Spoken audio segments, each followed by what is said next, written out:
Hai semua, selamat datang di channel Otaku Anime. Seperti yang Mimin katakan pada video sebelumnya, bahwa video ini akan membahas chapter kedua. Tapi karena chapter 2 ini sendiri cukup pendek, jadi Mimin memutuskan untuk membahas dua chapter sekaligus. Dan pada akhir video juga, Mimin akan memberikan bocoran atau spoiler tentang apa yang akan terjadi di chapter selanjutnya yang akan dibahas. Kita langsung masuk saja ke jalan ceritanya. Hari ke-8 ujian khusus di Pulau Tabah Penghuni. Hujan deras yang berlangsung hingga subuh menimbulkan kecemasan yang luar biasa bagi para siswa. Namun pada pukul 6 pagi, awan hitam dan hujan menghilang seperti lelucon. Di sini, Ayano Koji sedang memikirkan tentang kelangsungan hidupnya dan ujian nantinya, karena persediaan makanannya sudah mulai menipis. Sebagai siswa SMA, asupan kalori harian tidak lagi dapat dipertahankan, dan lambat laun energinya mulai tidak mencukupi.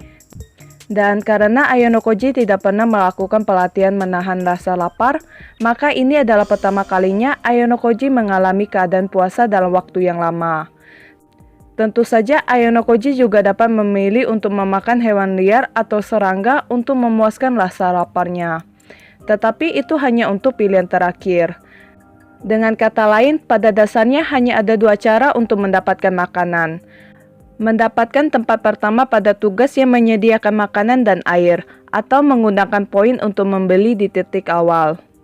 Nanase yang sudah selesai membereskan peralatannya segera menghampiri Ayano Koji, dan meminta izin untuk pergi bersama ke area yang ditentukan berikutnya. Ayano Koji pun mengangguk setuju. Karena tujuan mereka adalah area yang sama, jadi tidak ada alasan bagi Ayano Koji dan Nanase untuk berpisah di sini. Selama di perjalanan, keduanya merasa penasaran apa mungkin Amasawa menggunakan GPS untuk melacak keberadaan mereka kemarin. Karena tidak ada cara untuk melihat riwayat penggunaan, jadi tidak ada bukti bahwa Amasawa menggunakan GPS. Tapi ada satu cara untuk mengetahuinya, yaitu dengan total poin yang dimiliki. Karena kelompok Amasawa bukanlah 10 besar atau 10 terbawah, jadi satu-satunya orang yang dapat memeriksa poin adalah Nanase yang berada di kelompok yang sama. Nanase kemudian memeriksa riwayat penggunaan poin, dan menemukan bahwa poin itu belum berkurang sedikit pun sejak pagi hari ke-7. Yang berarti bahwa Amasawa entah bagaimana dapat melacak mereka tanpa menggunakan GPS. Dan setelah tiba di area yang ditentukan berikutnya, Nanase dan Ayano Koji berpisah untuk sementara waktu. Di sini, Ayano Koji kembali memulai ujian paruh kedua sendirian. Ayano Koji menerima pemberitahuan bahwa ada tugas yang hanya berjarak 400 meter dari tempatnya sekarang. Namun karena sudah 35 menit berlalu sejak tugas muncul dan tidak lebih dari 5 kelompok yang dapat berpartisipasi, Ayano Koji memutuskan untuk tidak ikut serta dan memilih beristirahat sampai pengumuman area yang ditentukan selanjutnya. Pada pukul 9 pagi, area yang ditentukan adalah area acak yang berjarak 3 grid darinya, yaitu E6. Ayano Koji mengeluarkan tabletnya dan bergegas pergi untuk segera mendapatkan poin sebanyak-banyaknya. Tepat sebelum jam 4 sore, ketika Ayano Koji baru saja hendak pergi dari area tugasnya, ia tiba-tiba bertemu dengan Horikita untuk pertama kalinya sejak dimulainya ujian. Horikita masih sendiri dan berkomentar bahwa meskipun banyak kesulitan dalam bertindak solo, tapi ada banyak keuntungannya juga. Melihat bahwa area yang ditentukan berikutnya berdekatan satu sama lain, mereka memutuskan untuk berjalan bersama hingga setengah jalan dan berbagi informasi. Di sini, Ayano Koji hendak menuju area G8, sedangkan Horikita F8. Satu grid lebih awal dari Ayano Koji. Rupanya Horikita telah bertemu Sakayanagi yang memberitahunya bahwa Komiya dan Kinoshita telah mundur. Sakayanagi juga menyampaikan strategi Ayano Koji padanya. Ada juga berbagai informasi tidak penting lainnya yang dipertukarkan dengan Ayano Koji, yang menyembunyikan fakta bahwa Amasawa hadir di tempat kejadian perkara. Horikita menjelaskan kalau ia berhasil memenangkan tugas mendapatkan anggota kelompok tambahan hingga 3 orang. Dan kalau Ayano Koji tidak bisa menemukan kelompok yang bersedia bergabung dengan kelompok Shinohara, maka Horikita yang akan bertindak, karena ia tidak bisa membiarkan salah satu teman sekelasnya dikeluarkan dari sekolah hanya karena ujian khusus ini. Mereka berdua kemudian menemukan tugas baru dengan makanan yang diberikan sebagai hadiah. Mereka dapat berpartisipasi hingga 15 kelompok. Tapi poin yang didapatkan hanya 1 poin. Bisa dikatakan poin tersebut tidak menarik. Dan karena persediaan makanan keduanya hampir habis, mereka berdua memutuskan untuk mengambil jalan memutar dan berpartisipasi. Di hari ke-8, Ayano Koji memperoleh 18 poin, yang terdiri dari 4 poin untuk area grid dan 14 poin untuk tugas. Dan Ayano Koji berhasil naik ke posisi 23 dengan 96 poin. Tempat ke-10 Kuronaga memiliki 111 poin. Setelah pengumpulan informasinya selesai, Ayano Koji mendirikan kemah untuk bermalam. Hari ke-9 ujian Pulau Tak Berpenghuni masih menjadi hari yang panas. Ayano Koji berhasil tiba di area keempat yang ditentukan dengan lancar, meskipun napasnya sedikit terengah-engah dan keringat bercucuran dari dahinya. Pada area keempat yang dimulai pada jam 3 sore adalah perpindahan besar dari F9 ke D5. Jadi Ayano Koji butuh banyak usaha untuk mencapai area yang ditentukan dalam waktu 2 jam. Dan Ayano Koji berhasil meraih juara ketiga dalam urutan kedatangan. Ayano Koji sangat ingin berbicara dengan Sakayanagi, tetapi tidak memiliki kesempatan untuk pergi ke titik awal. Ia mencoba memanggil beberapa siswa kelas 2A, tetapi tidak satupun dari mereka memiliki transceiver. Pada akhirnya, pada hari ke-9, Ayano Koji mengumpulkan 112 poin, yang hanya berjarak 11 poin dari kelompok Kuronaga yang masih menempati posisi ke-10. Dan peringkat Ayano Koji telah naik menjadi peringkat 13. Di sini, Ayano Koji mengungkapkan bahwa ia mengincar posisi ke-11, hingga setidaknya hari ke-12. Jika Ayano Koji muncul di 10 peringkat teratas, maka pergerakannya akan diawasi, dan kemungkinan ia disabotase meningkat. Untuk alasan itu, penting untuk tidak pernah muncul di 10 peringkat teratas, bahkan dalam sekejap. Saat ini, Ayano Koji berada di urutan ke-13. Idealnya, ia ingin 10 peringkat teratas untuk semua bersama, sebagai satu kelompok besar, sehingga Ayano Koji bisa naik peringkat di hari terakhir. Saat Ayano Koji menemukan tempat yang bagus untuk berkemah di malam hari, ia menemukan Ibuki yang telah mendirikan tendanya di sebelahnya. Ketika Ayano Koji memasuki tenda tersebut, ia menemukan Ibuki sedang makan daging kering atau biasa kita sebut dengan nama dendeng. Ayano Koji menyadari kalau bahan makanan seperti dendeng tidak ada dalam manual pembelian, yang mengidentifikasikan bahwa itu dibuat dari daging mentah. Karena Ibuki secara aktif menantang Horikita, ia tentunya tidak akan punya waktu untuk membuat dendeng. Jika mereka membawa daging mentah, jelas itu akan membusuk dalam waktu kurang dari beberapa jam di musim panas yang terik ini. Jadi, Ayano Koji berteori bahwa ada kelompok tertentu yang bertanggung jawab penuh membuat cukup dendeng untuk seluruh siswa kelas 2B. Karena biaya dan efeknya pun bisa jauh lebih murah. Efeknya sebagai makanan portable tentunya sangat tinggi. Tetapi makanan yang sudah dimasak dan dapat disimpan lama seperti makanan padat membutuhkan jumlah poin yang sangat besar. Tentunya itu tidak hemat biaya. Meski dendeng yang terbuat dari daging mentah sangat memakan waktu dan energi, namun dapat menghemat banyak poin. Karena Ibuki mungkin tidak akan bekerja dengan baik dalam kemampuan akademik, ia kemungkinan besar bertujuan untuk mendapatkan bonus atau hadiah urutan kedatangan dalam mencetak skor yang tentunya membutuhkan kemampuan atletik. Oleh karena itu, terlihat jelas bahwa Ibuki menderita kelelahan dan memiliki lingkaran hitam di bawah kelopak matanya. Ibuki mendorong dirinya sendiri untuk bersaing dengan Horikita.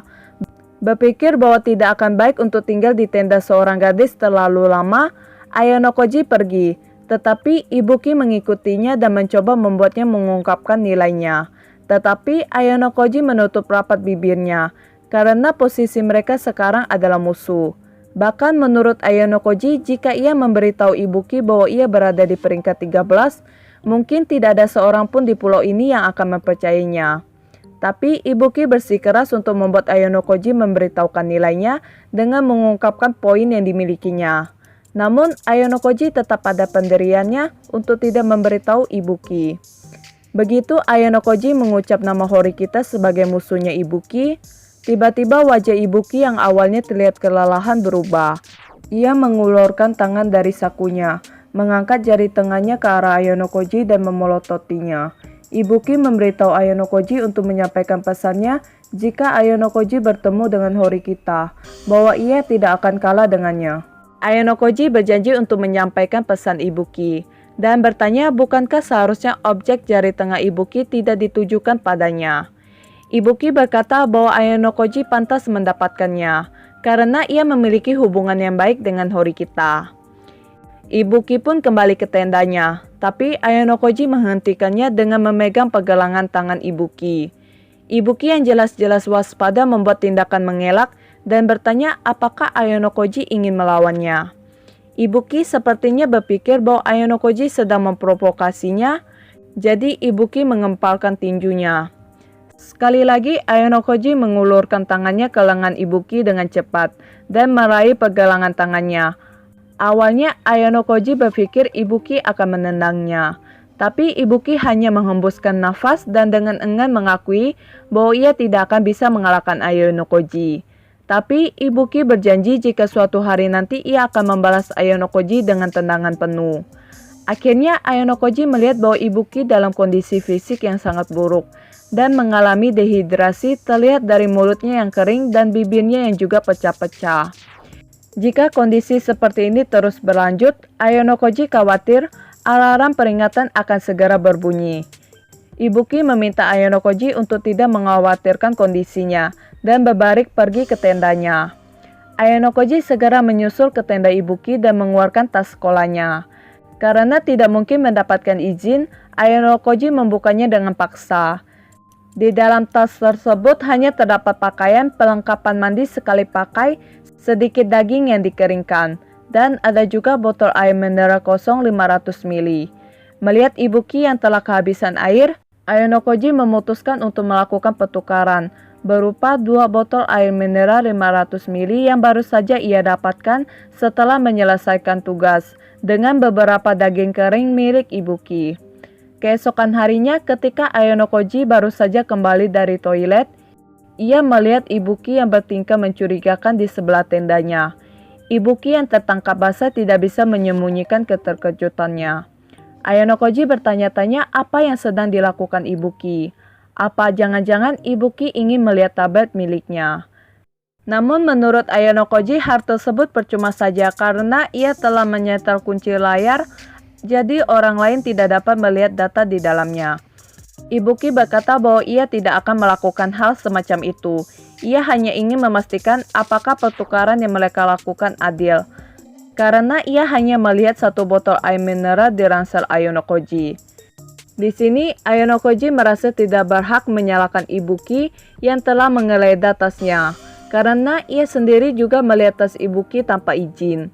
Ayonokoji mengatakan apapun faktanya itu adalah kesepakatan yang setara. Setelah itu percakapan terhenti, dan Ayonokoji kembali ke tendanya terlebih dahulu.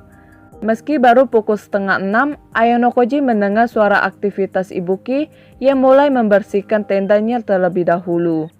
Pada pukul 7, area yang ditentukan pertama telah diumumkan, yaitu E4. Ketika Ayonokoji tiba di area pertama yang ditentukan, ia bertemu dengan Kiriwin yang melihat ke tebing di bawahnya. Kiriwin berkomentar bahwa Ayonokoji datang cukup terlambat. Kiriwin berspekulasi bahwa Ayonokoji adalah orang dari jadwal mereka yang telah bersaing ketat dengannya untuk mendapatkan peringkat kedatangan. Ayonokoji mencatat bahwa Kiriwin naik ke posisi 9 pagi itu.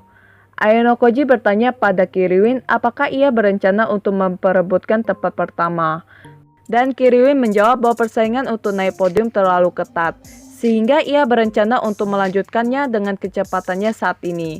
Meskipun ia mungkin berubah pikiran jika terjadi sesuatu pada Nagumo dan Koenji. Kiriwin berkomentar bahwa karena kekuatan sejati Nagumo ada dalam angka, jadi masuk akal bagi Nagumo untuk mulai bergerak melawan Koenji. Dan dalam situasi seperti itu mungkin untuk keuntungan Nagumo dan Koenji untuk melambat. Secara keseluruhan, intuisi Kiriwin cukup tajam, dan Ayonokoji memiliki banyak kesulitan untuk menipunya. Setelah jam 9 malam pada hari ke-10, Ayonokoji melihat cahaya senter berkedip-kedip di luar tendanya. Pergerakan cahaya senter itu sangat tidak stabil, seperti sedang mencari sesuatu. Sedikit khawatir, Ayonokoji memutuskan untuk keluar dari tenda untuk mencari tahu tentang situasinya. Ayonokoji menemukan Chihiro dari kelas 2C yang sedang mencari temannya Yume. Meskipun Ayonokoji hampir tidak bereaksi dengan Chihiro, Ayonokoji memperhatikan bahwa Chihiro terdengar cukup lega. Rupanya ia terpisah dari kelompoknya dan tersesat. Ayonokoji membantunya dengan menggunakan pencarian GPS. Ketika Chihiro bertanya mengapa Ayonokoji membantunya, Ayonokoji menjawab dengan samar bahwa ia memilih alasan itu karena Chihiro berada di kelas Ichinose. Wajah Chihiro menjadi sedikit muram dengan pernyataan ini, yang membuatnya teringat apa yang digoda teman sekelasnya beberapa hari yang lalu tentang hubungan Ichinose dan Ayonokoji. Mereka kemudian bertemu dengan anggota Chihiro yang juga menggunakan penelusuran GPS dan mengungkapkan kelegaan saat menemukan Chihiro, sebelum berterima kasih kepada Ayonokoji. Takemoto dari kelas A yang merupakan anggota kelompok Chihiro kebetulan memiliki transceiver yang dipinjam Ayonokoji untuk menghubungi Sakayanagi. Setelah berbicara dengan Sakayanagi sebentar secara pribadi, Ayonokoji mengembalikan transceiver ke Takemoto, yang juga memberinya transceiver dan mengatakan bahwa Sakayanagi menginstruksikan untuk memberikannya kepada Ayonokoji. Ya, mungkin sekian dulu pembahasan kali ini, dan mungkin pembahasan selanjutnya paling banyak ditunggu-tunggu oleh kalian, karena pertarungan yang sesungguhnya baru saja akan dimulai. Di sini sosok Koenji lah yang akan memulai pertarungan. Kira-kira apa yang akan dilakukan Koenji nantinya? Jadi jangan sampai pada ketinggalan dan sampai jumpa pada video selanjutnya.